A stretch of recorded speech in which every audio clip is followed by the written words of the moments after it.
അച്ഛൻ പറ, നന്ദിനി കുറ്റക്കാരിയാണോ? ഒരു വാക്ക് അച്ഛൻ എന്റെ മുഖത്ത് നോക്കി പറഞ്ഞ ഇനി നന്ദിനി ഈ വീട്ടിലുണ്ടാവില്ല.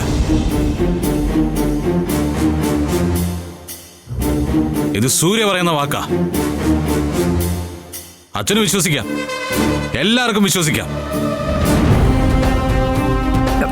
പറഞ്ഞു കൊടുക്ക് നിങ്ങളുടെ വിശ്വാസം എന്താന്ന്.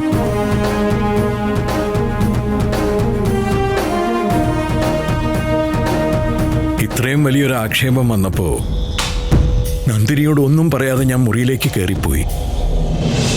അത് നന്ദിനി എനിക്ക് വിശ്വാസമില്ലാത്തതുകൊണ്ടല്ല.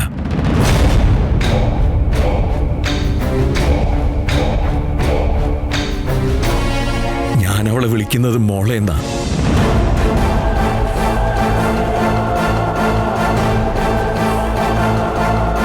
എന്നെ അച്ഛനെന്ന് വിളിക്കാനാ ഞാൻ നിർബന്ധിക്കാറ്.